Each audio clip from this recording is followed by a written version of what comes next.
Halo gengs, terima kasih sudah klik video ini. Seperti biasa, kali ini kita akan kupas tuntas alur cerita menarik yang berjudul My Heroic Husband ya.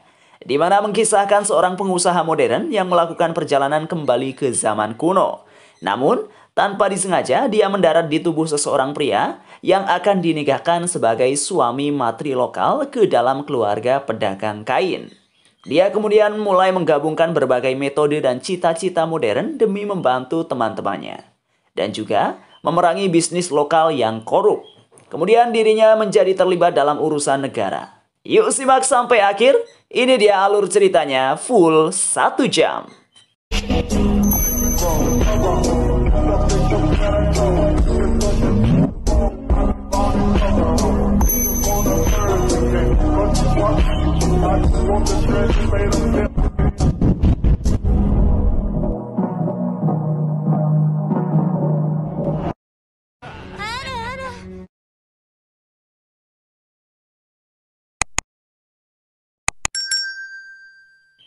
Scene diperlihatkan, Kaisar Gongyi sedang rapat bersama para gubernur. Lantas gubernur melapor bahwa pertempuran kedua kerajaan Jing dan Liang sudah dekat.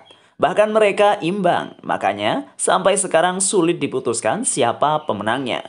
Lalu Kaisar berkata situasi kain Su belum stabil sehingga siapkan saja seperti tahun sebelumnya. Kemudian Kaisar meminta pendapat Guru Agung mengenai pengaturan kain Sui. Di kesempatan itu, Guru Agung menjawab jika para pedagang kain dunia saling bersaing, maka kualitas kain bisa meningkat. Sehingga harga dari kain semakin mahal. Guru Agung meminta untuk mengadakan pemilihan ulang Kaisar Dagang. Alhasil, Kaisar mengizinkan permintaan dari Guru Agung lalu rapat dibubarkan. Setelahnya, Kaisar bermain bersama kucing miliknya sembari berjalan-jalan. Di perjalanan, ia bertanya kepada penjaganya tentang Qin Xiang. Lalu asisten Kaisar menjawab bahwa Perdana Menteri masih di Jiangling. Scene beralih ke Yinning. Ia masih dalam keadaan koma. Dan ia merupakan seorang CEO Shisu Group. Namun, karena sakit terpaksa mengundurkan diri bahkan sekarang belum sadar. Mendadak, Yinning terbangun dan ia berada di zaman kuno dan sekarang tenggelam di sungai. Yinning sedang memasuki proses memasuki tubuh orang lain. Sehingga saat tersadar, Yinning sudah berada di tubuh orang lain.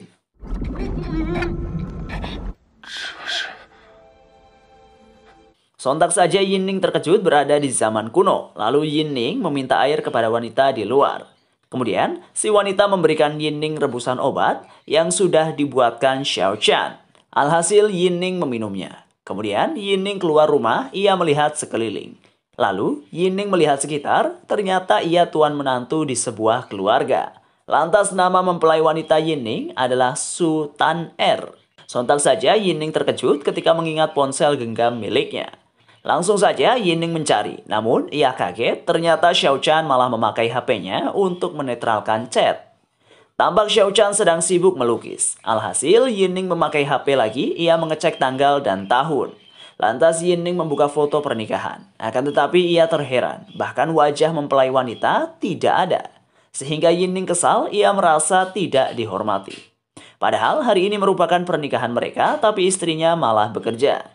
Kemudian Xiao Chan menginformasikan bahwa Su Tan Er masih bekerja. Kemudian Yinning bergegas pergi untuk menceraikan istrinya. Di perjalanan Yinning kebingungan melihat sekitar. Ketika Yinning bertanya lokasi tersebut, namun para warga tidak menghiraukan. Alhasil, Yinning kelelahan dan ia duduk sebentar. Saat melanjutkan perjalanan, Yinning melihat ada wanita hebat yang sedang melawan pria. Alhasil, ia mengikuti wanita itu sambil memotret gambar. Tampak pertarungan semakin sengit, si cantik mampu menghabisi para pasukan.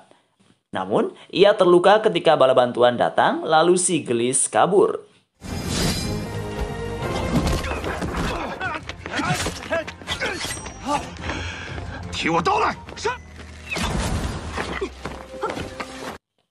Setelahnya, Yinning menemukan tempat istrinya. Langsung saja Yinning masuk, ia melihat orang sibuk bekerja.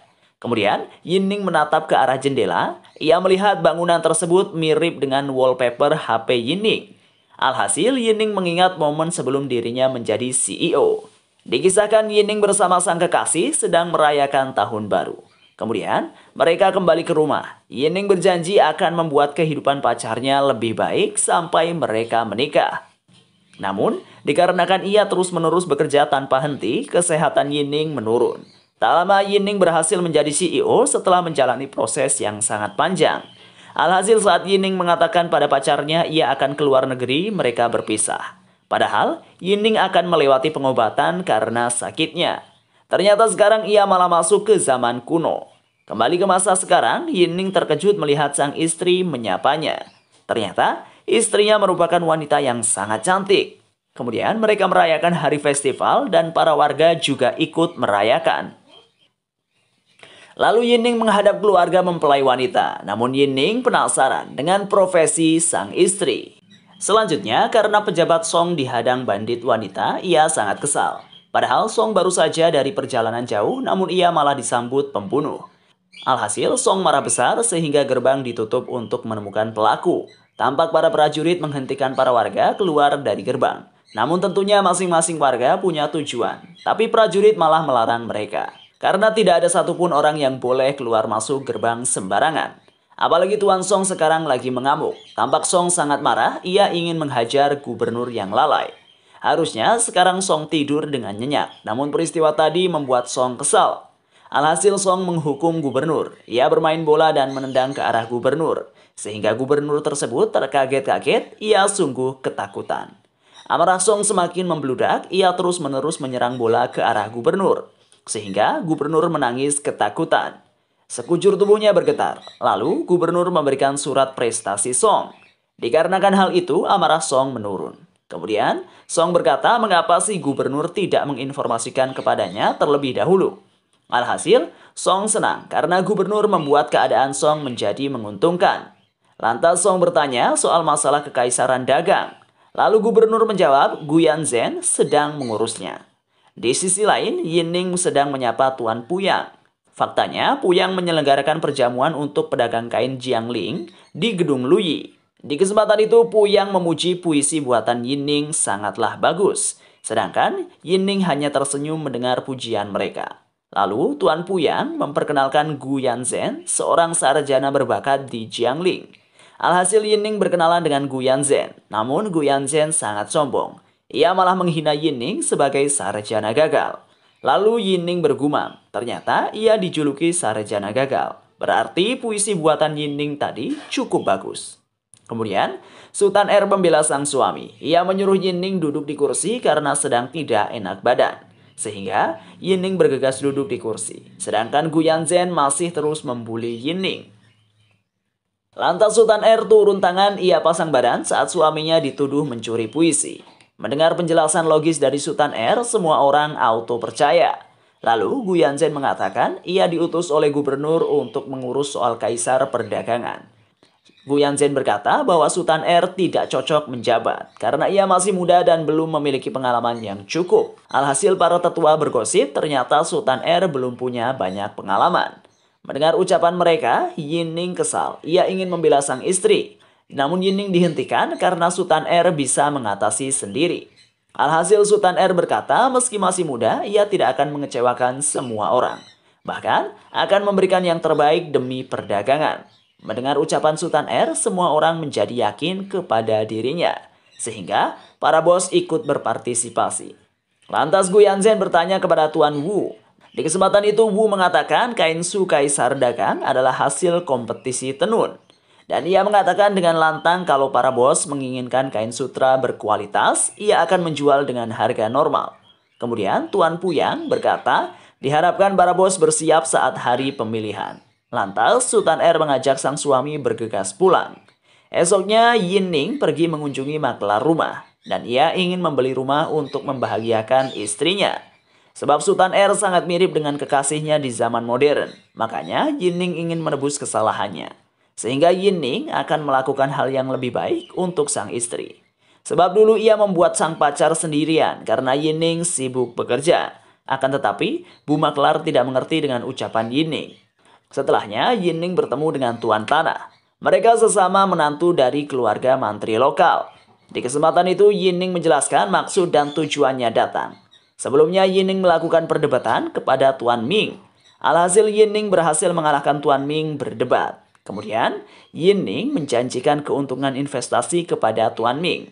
Lantas Yinning menginformasikan beberapa keuntungan kepada Tuan Ming. Tuan Ming membayangkan ia bisa hidup dengan nyaman, duduk di atas tumpukan emas. Dengan mudah, Tuan Ming memberikan persetujuan atas negosiasi mereka. Lalu pelayan Tuan Ming berkata kalau Tuan Ming malah rugi. Tak lama seseorang datang dan berkata, 400 guan yang diberikan Tuan Ming sangat berlebihan. Lalu Tuan Ming berkata Yinning adalah orang yang cerdas, sehingga investasi sekitar 400 guan bukan masalah kalau dikelola oleh orang yang cerdas. Sedangkan Sultan R sedang mengobrol dengan manajer Shi. Tak lama, Yinning muncul, lalu manajer pergi. Di kesempatan itu, Sultan R menanyakan keberadaan sang suami seharian berkeliaran di luar. Lalu Yinning berkata ia sedang mengurus sesuatu. Sultan R menyahut ia mendengar dari Xiao Chan bahwa Yinning ingin menceraikannya. Lantas Yinning menjawab mereka hanya salah paham. Sultan R berkata tentu saja ada kesalahpahaman karena Yinning dan dirinya baru bertemu kemarin. Sontak saja Yinning terkejut. Ternyata Sultan R tidak mengingatnya sama sekali. Apakah semua ini hanya mimpi belaka? Padahal Sultan R sangat mirip dengan kekasihnya di dunia modern. Sontak saja mereka terkejut tiba-tiba Gu Yanzhen muncul bersama para bawahan. Di kesempatan itu Gu Yanzhen berkata kalau ia akan menangkap keluarga Su karena bersekutu dengan bandit. Sebab ada berita bahwa Yinning melepaskan bandit wanita yang menyerang Tuan Song. Alhasil Yinning menghentikan Gu Yanzhen karena tidak punya bukti. Dan ia berkata Gu Yanzhen harusnya membawa Yinning seorang. Sehingga Gu Yanzhen dan kawan-kawan pergi bersama Yinning meninggalkan kediaman keluarga Shu. Selanjutnya, Xin berada di tahanan penjara. Tampak Yinning sangat galau dan ia tertidur sambil termenung di lantai. Kemudian seorang penjaga masuk. Ia melihat keadaan Yinning sungguh tragis. Penjaga tersebut mengira kalau Yinning sudah tewas dan menjadi sedih. Lalu penjaga itu menutup mata Yinning agar beristirahat dengan tenang di alam sana. Sontak saja penjaga terkejut saat melihat mata Yinning berkedip. Lantas Yinning bertanya bagaimana caranya mati. Karena ia sangat ingin keluar dari mimpi buruk dan kembali ke zamannya. Xin beralih ke kediaman keluarga Su. Tampak Sultan R sedang galau. Ia mengumpulkan harta dan benda untuk menebus suami di penjara. Kemudian Xiao Chan ikut sedih. Ia menyumbangkan anting miliknya. Namun Sultan R menghentikan Xiao Chan. Sebenarnya Xiao Chan juga tidak rela karena anting tersebut pemberian Sultan R. Namun ini semua demi membantu Tuan Yinning keluar dari penjara. Langsung saja mereka bergegas menuju penjara untuk menjemput Yinning. Sontak saja keduanya terkejut saat tiba-tiba sudah disambut oleh Yinning di luar. Alhasil Yinning menjelaskan kejadian sebelum ia dihukum. Yinning menceritakan saat ia akan dihukum, hakim berkata kalau Yinning tidak bersalah. Namun Gu Yanzhen tidak percaya, ia menyuruh staf mengecek stempel dari surat perjanjian Yinning dan Tuan Ming. Sontak saja Gu Yanzhen terkejut saat mengetahui surat tersebut asli. Dan ia terheran bagaimana cara Yinning mendapatkan kerjasama dengan menantu pertama Tuan Putri. Sedangkan Yinning sudah pasrah, ia sungguh ingin mati untuk kembali ke dunia modern. Lalu hakim berkata Yinning tidak bisa dihukum karena bukti tidak benar. Mendengar cerita dari Yinning, Sultan R dan Xiao Chan ikut senang. Kemudian mereka bergegas kembali ke rumah menggunakan kereta kuda. Di perjalanan Xiao Chan menceritakan perjuangan Nona Sultan R agar bisa menebus Yinning. Lalu Sultan R juga salah tingkah setelah tahu sang suami sangat membelanya di depan Gu Yanzhen. Alhasil, mereka berdua tersipu malu. Kemudian Yinning memutuskan untuk keluar dari tandu sebab ia ingin mencari udara segar dan berjalan-jalan. Sedangkan Sultan R melanjutkan perjalanan pulang. Lantas Yinning melihat tukang kue di pasar. Alhasil mereka ngobrol santai membahas masalah mimpi.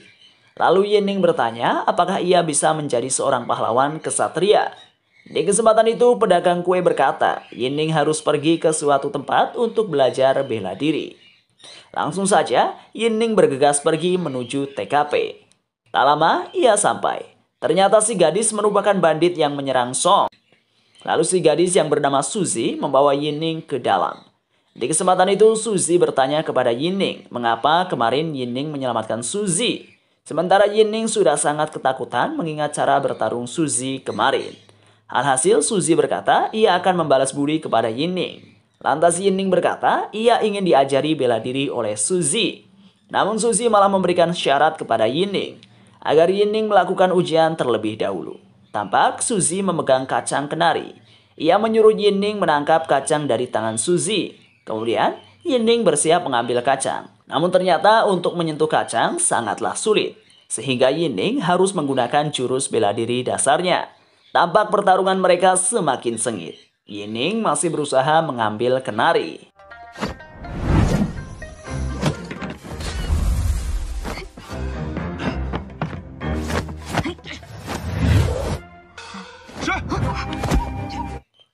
Dikarenakan Yining menggunakan jurus andalan, ia berhasil menjatuhkan kenari dari tangan Suzy. Sontak saja Suzy terkejut dengan perlakuan Yining hingga ia menghajar Yining.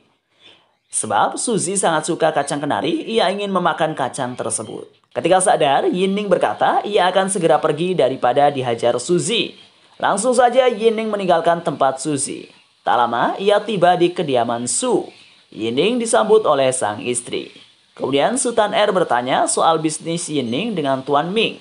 Dikarenakan ada keuntungan uang tersebut kepada sang istri untuk membantu bisnis.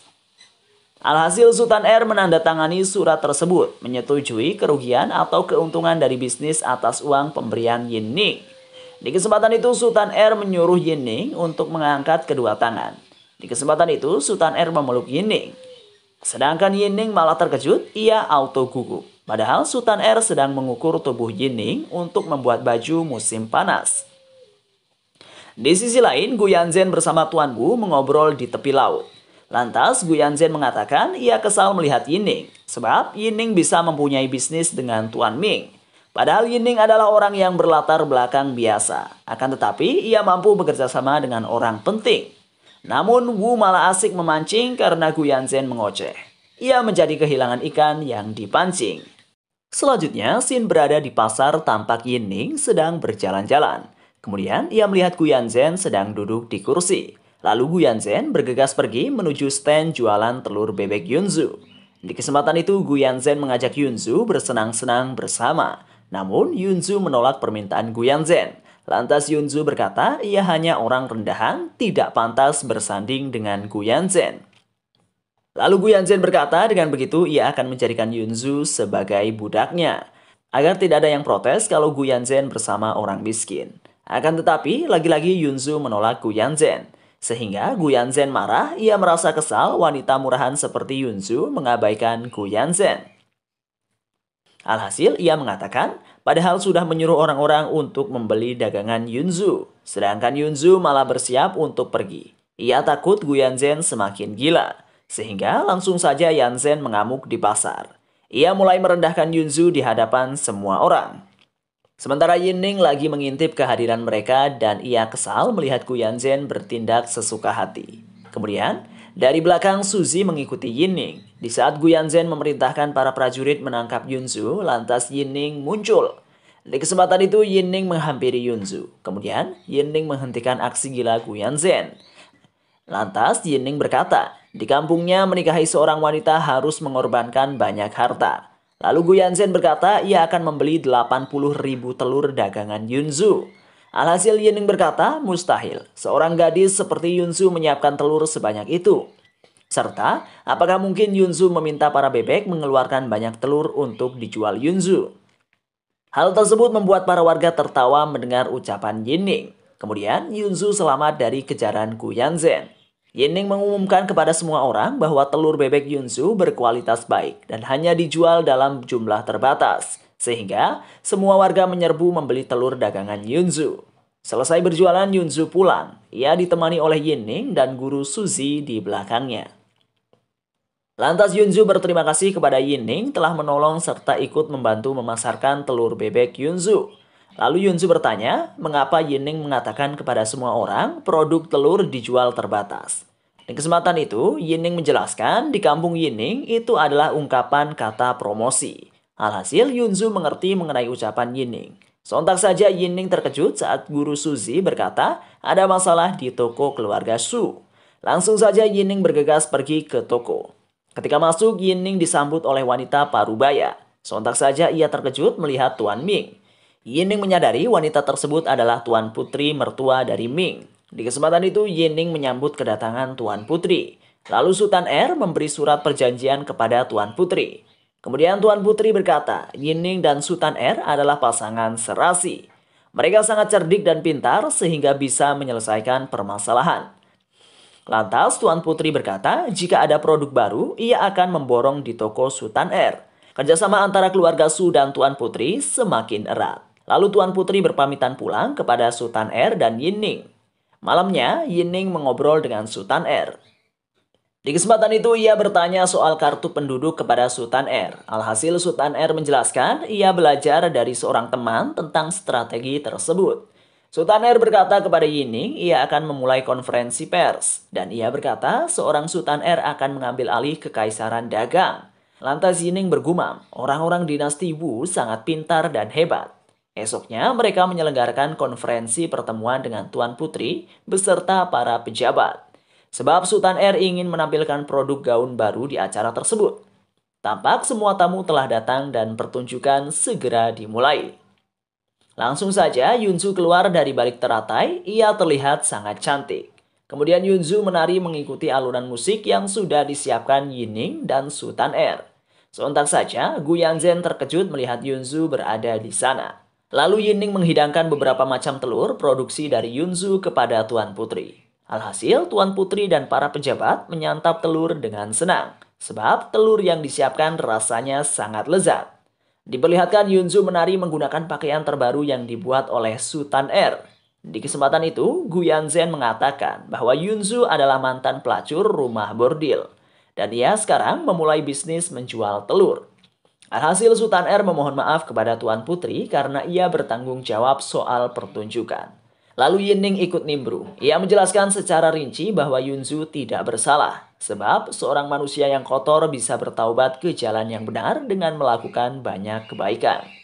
Mendengar penjelasan dari Yining, Tuan Putri memberikan penghargaan terhadap Yunzu. Dan ia berkata bisnis apapun yang dimulai Yunzu nanti akan diberkati oleh Tuan Putri. Setelahnya, acara selesai. Yining dan Sultan Er kembali ke rumah. Di perjalanan, Sultan Er menanyakan soal bunga teratai buatan yang dipertunjukkan. Yining menjelaskan bunga teratai tersebut diatur dari tuas di bawah gedung yang sudah dirancang Yining. Namun mereka kembali ke gedung menjemput Xiao Chen. Karena Xiao Chen masih di bawah sana menarik tuas sambil bernyanyi. Di sisi lain, Gu Yanzhen sangat dendam, ia sampai mengunjungi pembunuh bayaran untuk membalaskan dendamnya. Selanjutnya, Xin berada di perbatasan kota. Tampak para korban pengungsian bencana memaksa masuk ke kota, namun penjaga menghentikan sebab sudah terlalu banyak pengungsi yang datang sehingga gubernur tidak bisa mengatasinya. Alhasil gubernur bersembunyi di balik balkon bangunan. Lalu prajurit berkata kenapa gubernur ketakutan. Kemudian prajurit menginformasikan bahwa Tuan Yining akan keluar gerbang. Kemudian gubernur menghampiri Yining. Lalu Yining menjelaskan kepada gubernur ia harus menghadapi permasalahan, bukannya malah kabur. Setelahnya, Yining berkata ia akan mencarikan orang yang mampu membantu menyelesaikan permasalahan. Di kesempatan itu, Yining bergegas pergi menuju kedai Yunzu. Tak lama, ia sampai. Kemudian ia menghampiri meja Tuan Ming dan Tuan Qin. Langsung saja Yining duduk. Ia mengatakan kalau Tuan Ming berbohong soal tanah yang dijual. Alhasil Tuan Ming mengajak Yining membangun bersama lokasi tersebut menjadi lebih baik. Namun Yining malah menunjukkan selebaran kertas laporan saat ia keluar kota. Dan ia berkata kepada Tian Qin untuk membantu para masyarakat. Langsung saja, Yining menginformasikan beberapa langkah yang harus dilakukan. Mendengar ucapan Yining, Tuan Ming sangat bangga dengan kehebatan Yining. Sebab Yining berhasil membuat gerakan yang menguntungkan untuk pemerintah. Karena tenaga para warga digunakan untuk membangun rumah mereka sendiri. Sedangkan para pejabat akan memberikan alat dan bahan pengerjaan. Hal tersebut membuat pejabat tidak mengalami kerugian besar namun bisa tetap membantu. Kemudian Yining bergegas pergi setelah meminta dua pejabat membantu. Alhasil Tuan Qin berterima kasih kepada Yining. Ternyata selama ini Yining keluar kota untuk membantu para korban bencana. Sebelum Yining keluar, Yunzu memberikan makanan Yining. Lantas Ming berkata kepada Qin, sepertinya Qin akan bangkit kembali. Namun tentunya membangun itu semua butuh beberapa staf terpercaya. Lalu Qin menyahut, ia mulai menyadari bahwa Yining bukan orang sembarangan. Namun Yining merupakan orang hebat dan berpengetahuan lebih. Sedangkan Sultan R sudah bergerak mengirim kurir untuk membagikan selimut kepada korban bencana alam. Di perjalanan, Yining mendengar namanya dipanggil seseorang. Langsung saja Yining menoleh ke arah belakang. Sontak saja Yining terkejut. Seorang pembunuh menghajarnya hingga pingsan. Kemudian, penjahat tersebut membawa Yining ke kapal. Tak lama Yining tersadar, ia melihat sekeliling. Ternyata Yining dibawa ke kapal untuk dilenyapkan. Mereka merupakan orang suruhan dari Gu Yanzhen. Di kesempatan itu, Yining berusaha kabur. Ia melepaskan ikatan tangannya.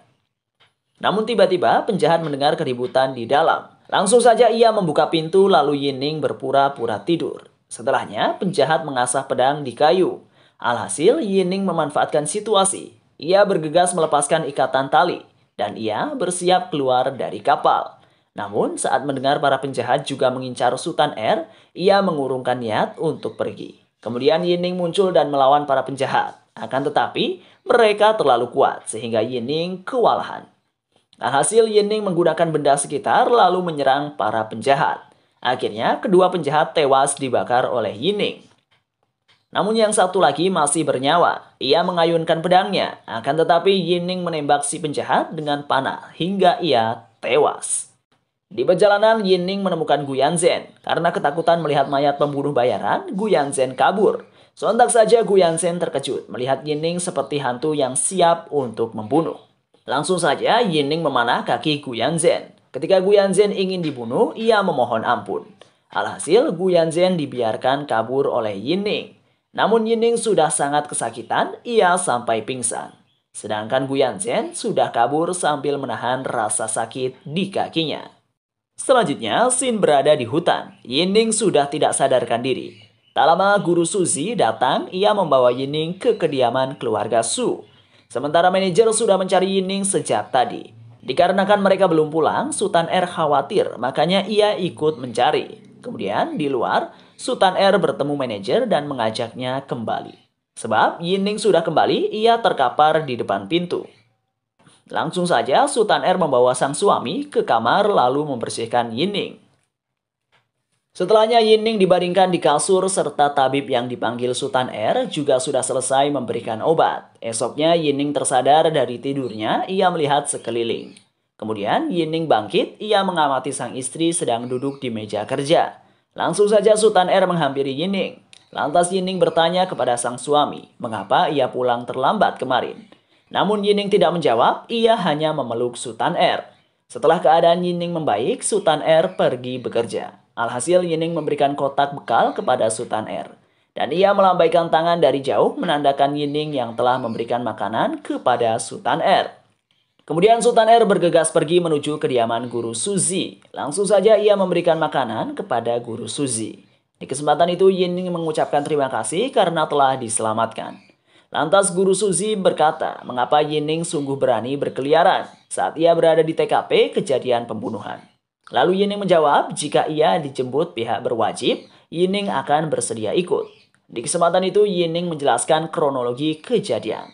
Lalu Suzy berkata kemungkinan yang melenyapkan Gu Yanzhen bukan Yining. Sebab mustahil dalam jarak yang cukup jauh Yining bisa menancapkan panah di tubuh Gu Yanzhen. Faktanya, ada pembunuh lain yang membantu Yining melenyapkan Gu Yanzhen. Alhasil Suzy berkata, seorang pejabat pengadilan pasti menemui Sultan R sekarang. Mendengar ucapan Suzy, si MC ingin bergegas pergi.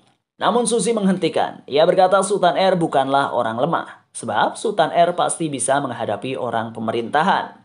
Faktanya, pejabat datang untuk meminta sogokan kepada Sultan R. Di sisi lain, Sultan R sedang mendengarkan ucapan tuan pejabat soal kejadian. Lantas Sultan R auto mengerti bahwa Gu Yanzhen dibunuh oleh orang lain. Sebab Pak Pejabat telah menerangkan secara jelas. Alhasil Sultan R memberi 1 balok emas kepada pejabat. Alhasil permasalahan selesai. Sultan R keluar mengantarkan Pak Pejabat. Lalu manajer Shi berkata mengapa Sultan R selalu menyelesaikan permasalahan Yining. Namun Sultan R mengatakan untuk berhenti membahas masalah tersebut. Xin beralih ke kediaman Guru Suzy. Lantas Suzy berkata kepada Yining, ia punya berita lain. Di kesempatan itu, Suzy berkata Gu Yanzhen sering berkunjung ke keluarga Wu dan Songxian. Lalu Yining mengerti bahwa Gu Yanzhen adalah perantara antara keluarga Wu dan Songxian. Jika mereka berdua tahu keberadaan Gu Yanzhen, mereka mengikuti arus, sehingga terlihat seperti Yining yang melenyapkan Gu Yanzhen. Dengan begitu mereka bisa menjebak keluarga Su. Makanya gubernur meminta petugas keamanan menguras uang dari Sultan R. Lantas Suzy mengatakan ia punya rencana untuk mengetahui rahasia Wu dan Song. Alhasil, guru memberikan senjata hebat untuk Yining. Langsung saja Yining bergegas pergi ke rumah bordil. Sontak saja Sultan R terkejut melihat sang suami ke sana. Ia mengikutinya. Di perjalanan, tukang kue menginformasikan lokasi yang dikunjungi Yining. Sedangkan Yining telah tiba di rumah bordil. Kemudian ia bergegas menuju kamar Song untuk menguping. Tampak Song dan Wu sedang mengobrol membahas Gu Yanzhen. Di kesempatan itu Wu berkata ia membuat keadaan seperti ini karena Gu Yanzhen sangat tidak cakap. Sehingga Gu Yanzhen tidak cocok bergabung dalam misi bersama Wu dan Song. Alhasil mereka berdua sangat senang setelah Gu Yanzhen tewas. Terlihat Wu sangat strategis mengatur rencananya. Sementara Yining merekam pembicaraan mereka dengan HP. Sontak saja ia terkejut saat staf bordir mendorong Yining ke kamar Song. Sehingga Yining ketahuan kalau sedang menguping. Alhasil Yining berusaha kabur untuk menyelamatkan diri. Lantas ia menggunakan senjata bubuk dari guru agar mata Wu dan kawan-kawan perih dan sulit untuk melihat. Namun asap tersebut sudah hilang, tetapi Yining belum keluar juga. Kemudian ia memanfaatkan senjata bubuk lagi demi berhasil kabur. Ketika selesai melewati masa sulit tersebut, Yining disambut oleh Sultan R di luar. Tampak Sultan R sangat marah karena sang suami pergi ke rumah bordil. Sedangkan pedagang kue malah asyik menambahi kesalahan Sultan R. Melihat sang istri dipenuhi amarah, Yining pasrah. Selanjutnya, Xin berada di kediaman rumah keluarga Shu. Lantas, Sultan R dan Yining sudah kembali. Di kesempatan itu, Sultan R menanyakan dengan jelas mengapa Yining pergi ke tempat seperti itu. Alhasil, Yining menjawab itu hanya kesalahpahaman. Kemudian, Sultan R berkata, padahal hari ini petugas keamanan datang menemui Sultan R. Lalu, Yining menjelaskan bahwa petugas hanya ingin memeras uang. Serta Yin bukanlah orang yang melenyapkan Gu Yanzhen. Bahkan, Wu dan Song tidak terlibat dalam pembunuhan. Meskipun Wu menggunakan Gu Yanzhen sebagai pion, ia tidak melenyapkan Gu Yanzhen. Namun mereka bersyukur atas kematian Gu Yanzhen agar tidak ada bidak pion yang memberontak lagi. Di kesempatan itu, Sultan R memperlihatkan benang emas sutra kepada Yining. Kain tersebut akan digunakan saat pemilihan kekaisaran dagang. Lalu Yining bertanya, mengapa Sultan R menginformasikan hal rahasia tersebut? Alhasil, Sultan R menjawab bahwa Yining sangat penting karena Yining telah menyelamatkan keluarga Su berulang kali. Makanya, Sultan R mempercayai Yining sebagai suami yang baik. Lalu Sultan R bertanya identitas asli dari Yining. Mustahil Yining menginformasikan bahwa ia datang dari zaman modern. Makanya Yining membual, ia berkata bersama Suzy mereka memberantas kejahatan yang dilakukan Wu dan Song. Namun anehnya, sang istri malah percaya kepada Yining bahwa ia merupakan seorang pendekar. Paginya, Yining datang ke toko bersama sang istri. Lantas manajer Shi mengajak Sultan R masuk menyambut tamu penting. Sedangkan Yining pergi menemui guru Suzy untuk berdiskusi. Lantas kedua insan pergi menuju kedai Yunzu. Langsung saja Suzy menyantap bubur dengan lahap. Kemudian Yunzu dan Jin Er muncul. Dan ia merupakan salah satu investor sekalian teman Yunzu. Tampak Jin Er dan Yining kurang akur. Si cantik terus mengusik Yining. Setelahnya, Yunzu dan Jin Er pergi menyambut tamu. Lantas Yining dan Suzy masih mengobrol. Kemudian, Yining menyadari ada penyusup di kantor Sultan R. Sebab ia mengingat perkataan Wu kemarin yang mengatakan bahwa ia punya satu pion lain. Bisa digunakan untuk menghancurkan Sultan R. Alhasil, Suzy beraksi, ia akan melakukan pengujian terhadap manajer Shi. Sebelumnya, Suzy berkata, apakah Yining tidak cemburu sang istri bersama seorang pria seharian bekerja mengurus toko? Sehingga Yining menjadi galau. Ia merasa dadanya sesak. Alhasil, Suzy pergi daripada mendengar ucapan konyol dari Yining. Tak lama Suzy kembali. Ia menemui Yining dan menceritakan saat menguji manajer Shi. Ternyata Suzy menghajar Shi habis-habisan, lalu meminta uang. Alhasil, mereka menyimpulkan bahwa Shi tidak pandai bela diri. Sedangkan Sultan R terheran-heran melihat wajah bonyok manajer Shi. Malamnya, Yining bersama Xiao Chan mengintip gerak-gerik manajer Shi. Akan tetapi tiba-tiba manajer Shi menghilang sehingga Yining dan Xiao Chan keluar. Lantas Xiao Chan berkata mengapa Yining mencurigai Shi padahal ia sangat berjasa. Lalu Xiao Chan menceritakan beberapa tahun lalu Shi datang ke keluarga Shu. Alhasil tetua melihat rasi bintang para calon suami Sultan Er. Namun yang terpilih adalah Shi, akan tetapi Xiao Chan menukar nama menjadi Yining. Alhasil Yining berterima kasih kepada Xiao Chan. Lalu Xiao Chan membahas soal kain Ming Guang yang diperlihatkan Sultan Er kepada Yining. Sehingga Yining semakin tidak enak hati. Sedangkan sejak tadi manajer Shi mendengar obrolan mereka. Kemudian manajer Shi bertemu dengan Wu. Ia menginformasikan Yining mengirim bandit untuk menguji kemampuan bertarung Shi. Tak lama Song muncul. Ia berkata ternyata pion penting Wu merupakan cecenguk dari keluarga Su. Alhasil Song menodongkan senjata ke leher Shi. Dan ia berkata harusnya Shi segera membawa kepala Yining ke hadapan mereka. Lalu Shi menjelaskan ia akan menghancurkan keluarga Su. Lalu saat semua sudah hancur, Sultan Er pasti berada di pelukan Shi dan meminta bantuan. Kemudian Song menyimpulkan bahwa Shi menginginkan Sultan Er. Selanjutnya, Xin berada di pasar. Yining bersama Sultan Er dan Xiao Chan sedang melihat-lihat. Lantas Xiao Chan berkata kepada Sultan Er, ia sudah memberitahu Yining soal rasi bintang. Sehingga Sultan Er auto malu, ia berjalan ke samping Xiao Chan. Kemudian Yining ditabrak dua lelaki. Hal tersebut membuat ia terkejut. Setelahnya kereta kuda datang menarik Yining. Sontak saja Sultan Er terkejut melihat sang suami dibawa kabur. Sedangkan Yining sudah tiba di kantor pemerintahan. Kemudian ia disambut oleh Song lalu Yining disidang habis-habisan. Alhasil Yining berkata, ia tidak sengaja masuk ke ruangan Wu dan mendengar pembicaraan Song beserta Wu. Ketika Song akan menghajar Yining, tiba-tiba ia mendapat kabar bahwa menantu Tuan Putri datang. Lalu Sultan Er juga sudah tiba, ia ingin melihat sang suami. Kemudian Tuan Ming berkata kepada Song, apakah Song akan bertanya kepada Yining soal buku rincian bantuan bencana? Alhasil Song mengiyakan perkataan Tuan Ming agar tidak salah paham. Tampak Yining telah bertemu Sultan Er. Mereka sedang melihat Ming mengobrol dengan Song. Kemudian, Yining melihat pengawal Tuan Ming sedang memakai topeng. Di kesempatan itu, ia meminta Tuan Ming meminjamkan 100 topeng kepadanya. Sebab Yining akan melakukan misi besar. Dikarenakan Yining memaksa Tuan Ming mengizinkan. Setelah bernegosiasi dengan Miang, Yining dan kawan-kawan bergegas pergi. Tak lama mereka sampai di kediaman Suzy. Biasanya Yining masuk ke dalam dengan cara memanjat tembok. Sehingga Yining menggendong Sultan Er naik. Kemudian tiba-tiba Suzy muncul dari pintu luar. Alhasil, Yining dan kawan-kawan masuk ke dalam untuk mengobrol. Di kesempatan itu, Yining meminta Suzy mengawalnya dalam misi. Kemudian, semua rekan-rekan pendekar Suzy dari Gunung Lu muncul.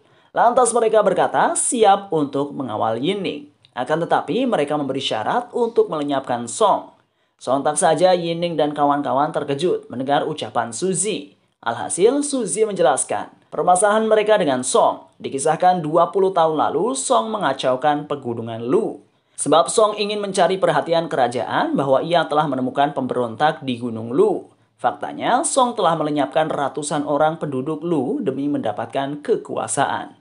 Alhasil, ia diberikan jabatan tinggi karena menghabisi pemberontak. Kembali ke masa sekarang, Yining berkata ia akan mengajak Suzy dan kawan-kawan ikut serta dalam misi. Esoknya di waktu subuh, Yining dan kawan-kawan sudah tiba di tempat Song. Alhasil, Yining mengajak Song dan pasukannya untuk bertanding bermain bola. Lalu Yining memberikan syarat atas kekalahan dari permainan. Langsung saja pertandingan dimulai. Tampak Yin dan kawan-kawan sangat lihai bermain bola. Lantas Suzy terkejut melihat kehebatan Yining. Lalu Yining mengatakan kepada Suzy bahwa saat bersekolah, Yining sering bermain bola. Di kesempatan itu, Yining memasukkan bola ke gawang lawan. Sedang beberapa waktu pertandingan selesai, Song dan kawan-kawan kesal melihat Suzy dan kawan-kawan bertarung sembari menyerang. Namun Suzy dan kawan-kawan hanya mengaku mereka terlalu menikmati permainan. Tak lama, gubernur datang berkunjung. Song bertanya mengapa gubernur muncul. Alhasil gubernur mengatakan Yining telah mengundang gubernur melihat pertandingan bola. Di kesempatan itu gubernur mengumumkan bahwa Yining memenangkan pertandingan. Ia membanggakan kehebatan Yining. Lalu gubernur mengatakan Yining menulis surat. Ia memuji Tuan Song saat berkunjung ke rumah bordil. Karena Song melakukan penyelidikan rahasia mencari bukti Gu Yanzhen. serta Yining memberikan jutaan perak curian dan kaligrafi lukisan yang dikumpulkan Song. Sehingga gubernur sangat bangga kepada Song dan Yining. Sontak saja Song terkejut mendengar ucapan gubernur. Ia kesal, seluruh harta curiannya dikembalikan ke pihak berwajib. Kemudian Suzy pergi menemui Tuan Ming dan Tuan Qin. Di kesempatan itu ia meminta maaf karena gagal lagi melenyapkan Song. Lalu Ming berkata kepada Qin, apakah Yining tahu soal 7 pendekar Gunung Lu? Alhasil Qin berkata, Yin sepertinya tidak mau tahu soal itu. Bahkan, ia tak perlu memahaminya. Ming meminta kepada Suzy agar lebih menjaga keamanan Yining lagi. Karena kelompok 7 pendekar Gunung Lu akan banyak berinteraksi dengan keluarga Su. Selanjutnya, Xin berada di sungai. Yining dan Sultan Er menaiki sampan. Alhasil Sultan Er bertanya tujuan Yining mengajak Sultan Er pergi. Lantas Yining berkata ia sengaja membawa Sultan Er untuk mencari udara segar. Sebab sejak beberapa hari terakhir Sultan Er terlihat murung. Kemudian Jack, si paman penjual kue selaku salah satu anggota 7 pendekar Gunung Lu berkata, ia tidak menyangka lereng Bukit Tandus bisa dirubah menjadi tempat yang indah. Tampak Jack sedang mengayun sampan agar kedua insan bisa berduaan. Lalu Yining berkata semua keindahan tersebut berkat hasil kerja keras para korban bencana. Dan ia menamai lereng itu menjadi lereng Shibu. Tak lama mereka telah tiba di dermaga, lalu kedua insan turun dari sampan menuju Taman Tan Er. Di kesempatan itu Yining menggenggam tangan Sultan Er. Sontak saja Sultan Er terkejut melihat pamflet taman yaitu nama Sultan Er. Lalu Yining menjawab, ia menamai nama sang istri karena Sultan Er pemiliknya. Lantas Yining membawa sang istri ke dalam untuk melihat seluruh keindahan alam. Akan tetapi Sultan Er masih sangat galau dan bersedih. Sultan Er berkata, ia risau karena warna kain Min Huang memudar.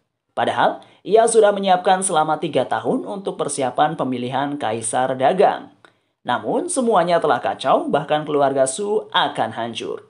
Di kesempatan itu, Yining mengatakan Sultan Er lebih baik menangis selagi masih ada waktu.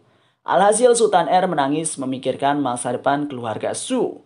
Sontak saja, Yining terkejut. Tiba-tiba, seorang pembunuh bayaran datang. Di kesempatan itu, Yining melindungi sang istri.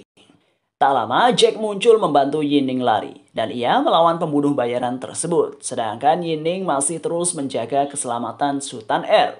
Akan tetapi Sultan Er lengah, ia terkena serangan pisau jarak jauh dari pembunuh. Hal tersebut membuat Yining panik. Ia bergegas membawa Sultan Er kembali ke rumah.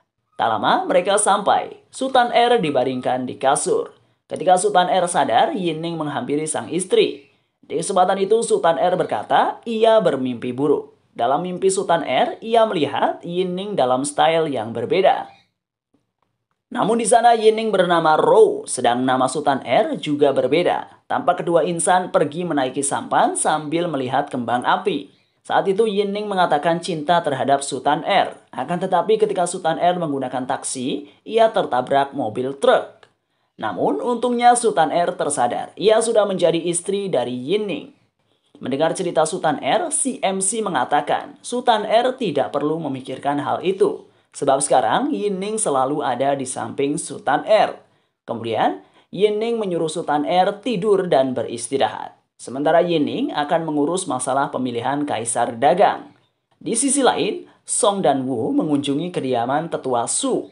Di kesempatan itu, Song mengatakan Sultan Er tidak bisa mengurus kekaisaran dagang. Sebab ia masih terluka parah sementara 10 hari lagi adalah jadwal pemilihan. Lantas manajer Shi menyahut ia siap untuk menggantikan Sultan Er. Akan tetapi tiba-tiba Yining muncul, ia ikut nimbrung dalam obrolan. Lantas Yining berkata, Shi terlalu buru-buru untuk menyimpulkan permasalahan. Sebab Yining selaku suami Sultan Er bisa menggantikan peran sang istri. Sontak saja Song terkejut mendengar ucapan konyol Yining. Lalu Song berkata Yining hanyalah menantu. Ia tak pantas menggantikan posisi Sultan Er. Lantas Yining berpura-pura kerasukan Jin, Song, dan Wu. Sembari berakting, Yining menghidupkan suara yang rekaman di rumah bordil kemarin. Sontak saja semua orang terkejut melihat Yining yang dirasuki arwah Song dan Wu. Mereka kebingungan bagaimana Yining bisa melakukan sihir pemanggil jiwa tersebut. Padahal Yining hanya menghidupkan suara rekaman mereka. Alhasil Yining juga memberi bukti tertulis kepada tetua Su, sehingga tetua Su percaya kepada cucu menantu. Lalu Song dan Wu mengatakan akan terang-terangan berperang dengan Yining. Kemudian mereka berdua pergi meninggalkan ruangan. Sedangkan kakek Su dan manajer Shi sudah pergi sejak tadi. Selanjutnya, Xin berada di kediaman keluarga Su. Lantas Sultan Er sedang meminum ramuan obat di kasur. Sebab keadaan Sultan Er belum pulih, sehingga ia harus banyak beristirahat. Kemudian, Sultan Er berkata ia sangat ingin melihat kelangsungan karnaval kain Sui. Akan tetapi Yining menyuruh Sultan Er segera tidur kembali. Sedangkan Yining dan kawan-kawan bersiap memulai penjualan. Tampak Yining dan kawan-kawan mengumumkan kepada seluruh warga bahwa festival pemilihan kain Sui, Kaisar Dagang, telah dimulai. Langsung saja para warga bergegas membeli pakaian yang dijual keluarga Su. Karena banyak diskon, para wanita menjadi tertarik membelinya. Lantas alasan Yining memberi diskon supaya tumpukan barang mahal di gudang dibersihkan secara berkala. Sehingga Yining menggunakan cara mobilitas sesama pebisnis agar acara semakin semarak. Tampak, para wanita bangsawan antusias menyaksikan pameran promosi dari staf keluarga Su. Alhasil, satu persatu pakaian dan tas serta peralatan lain sudah diborong masing-masing keluarga. Yining melakukan batasan pembelian agar semua orang mendapatkan jatah. Sementara di kota, berita telah menyebar soal karnaval belanja di toko keluarga Su. Berbondong-bondong bangsawan membeli barang dari keluarga Su, sebab mereka tidak ingin kalah oleh keluarga lain yang sudah membeli pakaian di toko Su. Sedangkan Yining masih membiarkan manajer Shi bersekutu dengan Song dan Wu. Dan ia terus membebaskan Shi bertindak sesuka hati sampai saatnya tiba. Yining baru akan membongkar rahasia Shi kepada Sultan Er. Kemudian Yining dan Suzy mengobrol. Mereka membahas kartu truf yang dicuri Shi dan ia telah menyerahkan kepada Wu. Alhasil Yining menjelaskan ia sengaja meletakkan kartu truf agar Shi mengambilnya dan menyerahkan ke Wu dan Song. Namun ia telah mempersiapkan segalanya untuk melawan mereka di hari pemilihan Kaisar Dagang.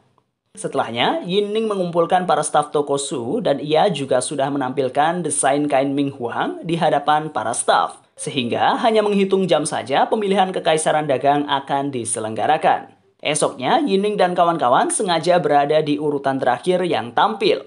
Sama seperti rencana dari Song dan Wu, langsung saja Yining dan kawan-kawan bergegas pergi ke kediaman Tuan Dong. Lantas satu persatu dari peserta memperlihatkan kain mereka. Kemudian giliran Tuan Wu, ia menampilkan kain yang persis seperti milik keluarga Su. Sontak saja semua orang terkejut melihat keindahan kain Tuan Wu. Sedangkan Yin sejak tadi berdiam diri meskipun semua orang sudah memaksanya menampilkan kain keluarga Su. Akan tetapi Yining malah mengatakan untuk mengundurkan diri dalam pemilihan Kekaisaran Dagang. Setelahnya Yining bergegas pergi dari ruangan. Hal tersebut membuat semua terkejut.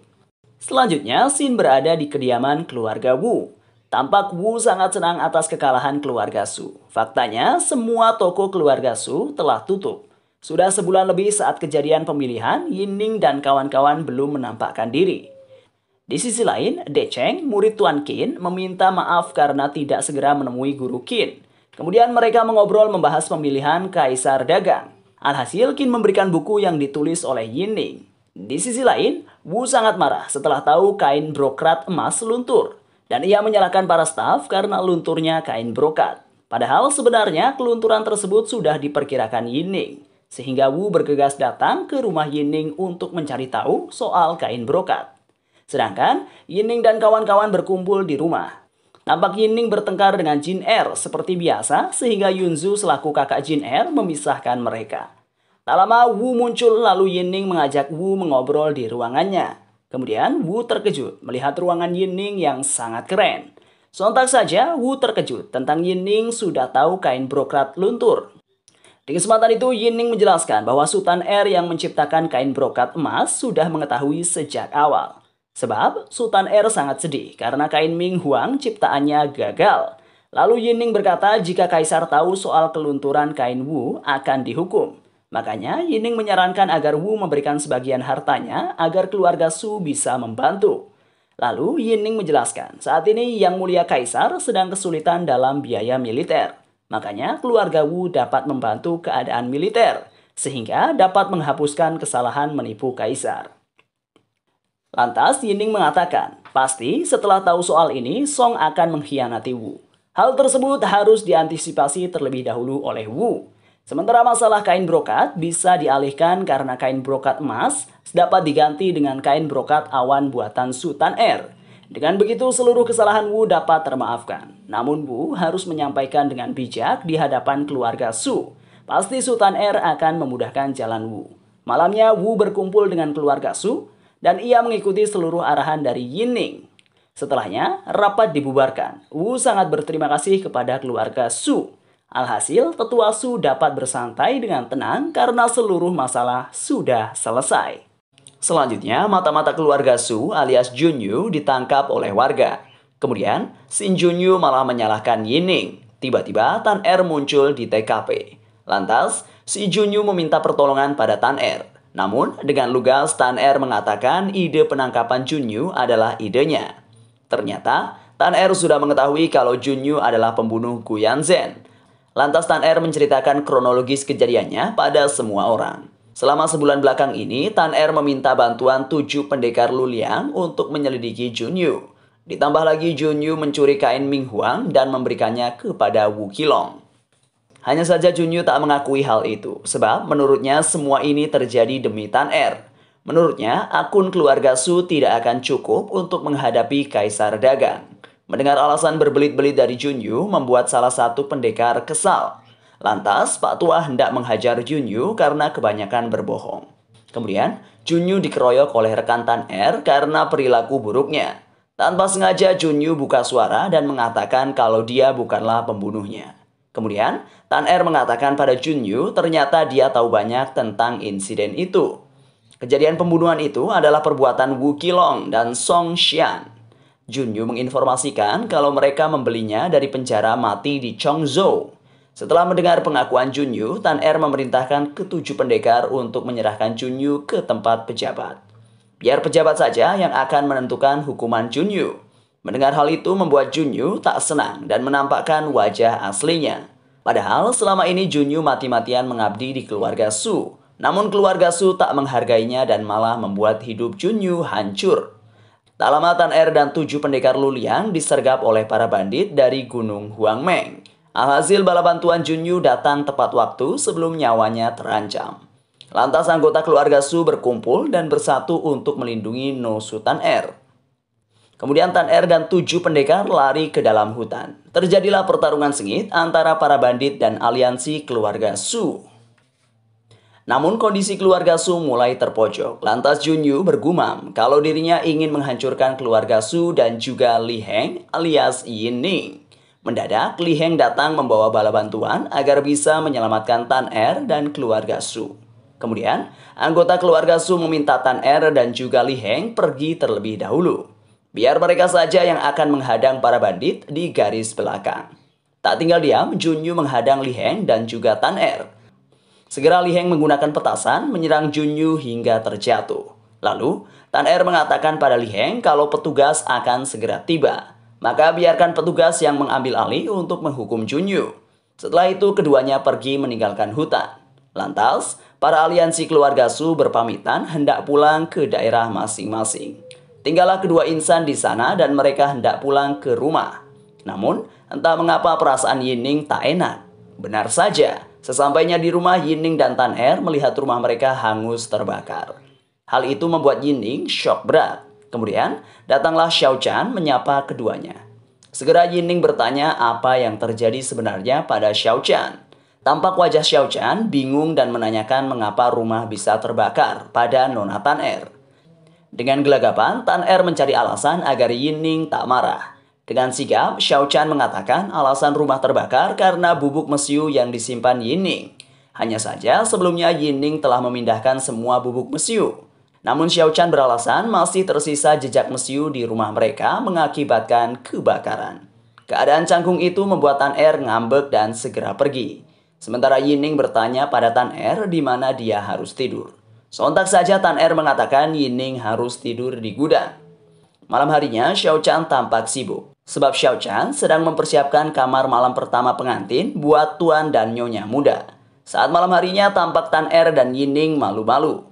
Lantas, sebagai pria sejati, Yining melancarkan aksinya pada Tan Er. Namun sayangnya Xiao Chan datang mengganggu adegan romantis itu. Setelah kepergian Xiao Chan, kedua insan melanjutkan adegan romantisnya hingga pagi menjelang. Esok harinya, pihak kerajaan telah mendapatkan laporan mengenai konspirasi Songxian dan antek-anteknya.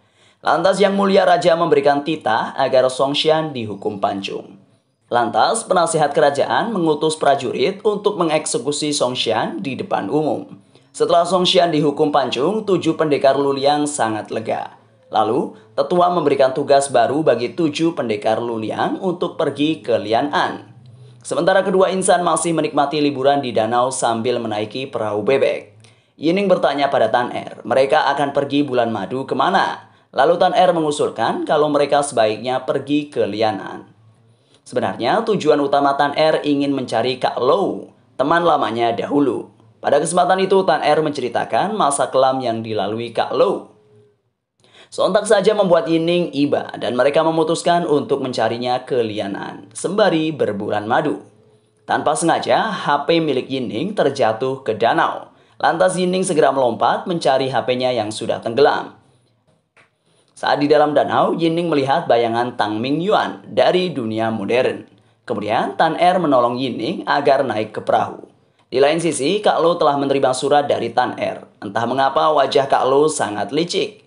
Sementara Kak Lou sendiri sepertinya telah mengetahui identitas Ni Liheng alias Yining sebenarnya. Dengan tawa licik, Kak Lou menantikan kehadiran sepasang kekasih itu di kota Lianan. Dan ceritanya berakhir sampai di sini. Dan ini adalah full season 1 Donghua My Heroic Husband ya. Jadi kita tunggu season 2-nya. Kalau rilis pasti dibahas di sini.